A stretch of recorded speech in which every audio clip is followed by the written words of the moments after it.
Now, what is this pecking order theory? Write it down, everyone. अच्छा, मैं short form में लिख रहा हूं, एग्जाम में अगर आपसे पूछा जाए तो आप थोड़ा डिफाइन करेंगे, फिर आप एग्जाम्पल देंगे और फिर उस एग्जाम्पल से कॉस्ट को एक्सप्लेन करेंगे।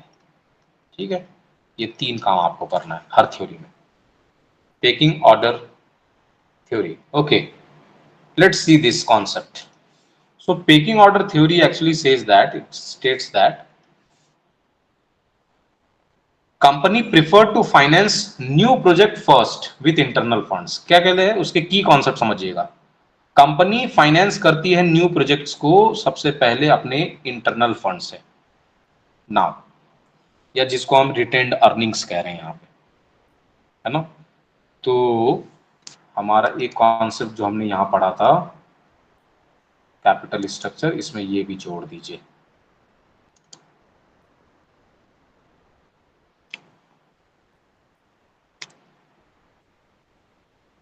Common stock, preference share and retained earnings, ये भी हमारा क्या है, इक्विटी रिटेन्ड अर्निंग्स, जो कंपनी अपने प्रोजेक्ट्स को स्टार्ट करने में जो पहला पैसा लगाती है ना। So prefer finance new project first with internal funds and then with debt. उसके बाद किस में कंपनी जाती है, डेट में, यानी हमेशा पहला पैसा कंपनी खुद लगाती है, उसके बाद डेट उधार लेती है, एंड फाइनली विथ इक्विटी, और उसके बाद वो क्या करती है, इक्विटी इशू करती है ना। ठीक है, this hierarchy is due to the cost and asymmetries of information associated with external financing. अब ये जो हायरार्की है, ये हायरार्की क्या कह रहा है, ये हायरार्की सबसे पहले क्या होगा, रिटेन्ड अर्निंग्स होगा, खुद का पैसा, फिर होगा डेट, और फिर होगा इक्विटी, इक्विटी का पैसा, यानी कि स्टॉक इशू ऑफ स्टॉक, है ना, स्टॉक इशू। तो ये जो हायरार्की है, step number 1, step number 2, step number 3, this hierarchy is due to the cost and asymmetries of information. तो सबसे पहले कॉस्ट इसमें सबसे कम है, इसमें तो कोई कॉस्ट नहीं है, नो कॉस्ट इन्वॉल्व है। नो कॉस्ट से मतलब है यहाँ पर कि भाई डायरेक्ट कॉस्ट कुछ भी नहीं है, हमारा पैसा है और अपने पैसे को हम लगाकर बिजनेस शुरू कर रहे हैं। यहाँ पर हमारा कॉस्ट है जो कि डेट का कॉस्ट है हमारा, जो भी बैंक का इंटरेस्ट रेट है हमारा, और उसके बाद हमारा इक्विटी को इश्यू करने के बाद जो कॉस्ट है। तो ये हायरार्की क्यों बना, सबसे पहला कारण है कॉस्ट की वजह से, यानी कि सबसे आसान जो है वो है रिटेन्ड अर्निंग्स, बजाय कि लोन ले लेना। रिटेन्ड अर्निंग से ये होगा कि अगर थोड़ा बहुत लॉस हो भी गया इनिशियल स्टेज में तो खुद का पैसा है, कंपनी को खुद का कैश, मतलब खुद कंपनी के ऊपर कोई बोरोइंग्स या लाइबिलिटी नहीं आएगी खुद के पैसे को खर्च करने में, है ना। तो ये कारण है सबसे पहले कॉस्ट का ना। दूसरा क्या है, asymmetries of information associated with external financing. External financing यानी कि जो इक्विटी या डेट हमारी चीजें हैं, ये सब से रिलेटेड जो एसिमेट्रीज ऑफ इंफॉर्मेशन है, यानी कि आपका जो प्रोजेक्ट है, आपका प्रोजेक्ट जब आप खुद का पैसा लगाकर मार्केट में लेकर आते हैं, है ना, it gives the right information or say positive information to the market that yes, this project could be trusted, इस पे भरोसा कर सकते हैं।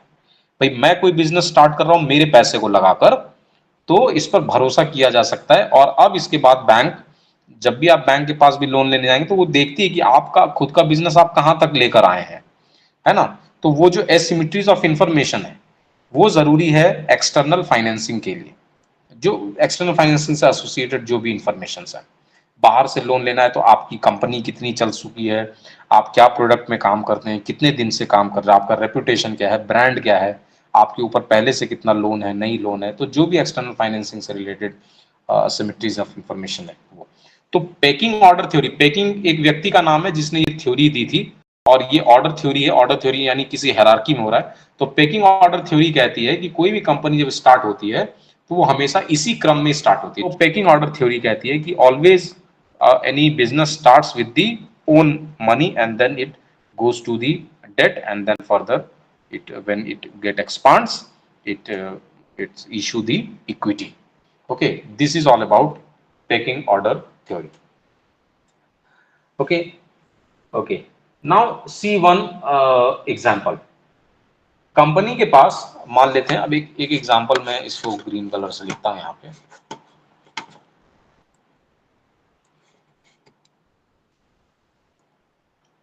मान लेते हैं a company with 5 lakh retained earnings है, कंपनी की के पास 5 लाख रुपए का रिटेन अर्निंग्स है, उससे वो अपना एक बिजनेस स्टार्ट कर रहा है ना। जबकि उसके कॉस्ट ऑफ प्रोजेक्ट कहीं इससे ज्यादा है, लेकिन 5 लाख से उसने बिजनेस स्टार्ट किया। तो यहां पर हम देखेंगे कि उसके पास उसका बिजनेस रिस्क, उसका अगर बिजनेस रिस्क ज्यादा है, मैंने क्या बोला था आपको याद कीजिएगा, अगर बिजनेस रिस्क ज्यादा है तो उधार उधार क्या करेंगे, हम कम लेंगे। ठीक है।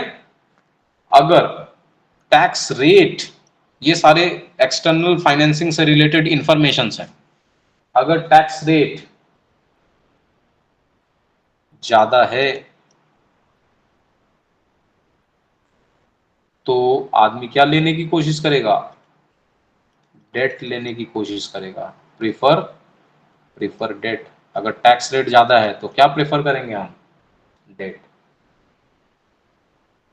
क्योंकि डेट पर जो हम इंटरेस्ट देते हैं उसकी वजह से हमको टैक्स में छूट मिल जाएगा, इसलिए higher tax rate attracts debt, या हायर टैक्स रेट वाले बिजनेस में, हायर टैक्स रेट वाले प्रोजेक्ट में डेट लेना उचित है। नेक्स्ट, कंपनी अगर फ्लेक्सिबिलिटी चाहती है, थोड़ी फ्लेक्सिबिलिटी चाहती है अपने प्रोजेक्ट में, यानी पैसों को लेकर उसको थोड़ी फ्लेक्सिबिलिटी चाहिए, किसको लेकर, पैसे को लेकर, इसको मैं कैपिटल स्ट्रक्चर कह रहा हूं। मैं कैपिटल स्ट्रक्चर में अगर फ्लेक्सिबिलिटी चाहती है तो क्या क्या करेगी कंपनी, कंपनी इक्विटी ज्यादा लेगी। कंपनी क्या प्रेफर करेगी, इक्विटी, क्योंकि इक्विटी में किसी को वापस करने की जरूरत नहीं है। आप देखेंगे 80% of the company listed in stock market actually don't pay the dividends, और पे नेग्लिजिबल काइंड ऑफ डिविडेंड, 0.5 0.6, ये सबको काउंट करके मैं बोल रहा हूँ ना। मैं मेरी तरफ से अच्छा डिविडेंड देने वाला कंपनी उसको मानता हूँ जो एटलीस्ट 5% डिविडेंड पे करता है। तो 80% ज्यादा कंपनियां हैं जो 5% भी डिविडेंड पे नहीं करती। तो इसका मतलब इक्विटी इशू करने के बाद आपके पास कोई लाइबिलिटी नहीं है कि आपको डिविडेंड पे करना है ना। तो कंपनी अगर फ्लेक्सिबिलिटी को प्रिफर करेगी तो इसको फ्लेक्सिबिलिटी को भी एरो देता हूं कि हायर फ्लेक्सिबिलिटी तो प्रिफर इक्विटी। Growth rate,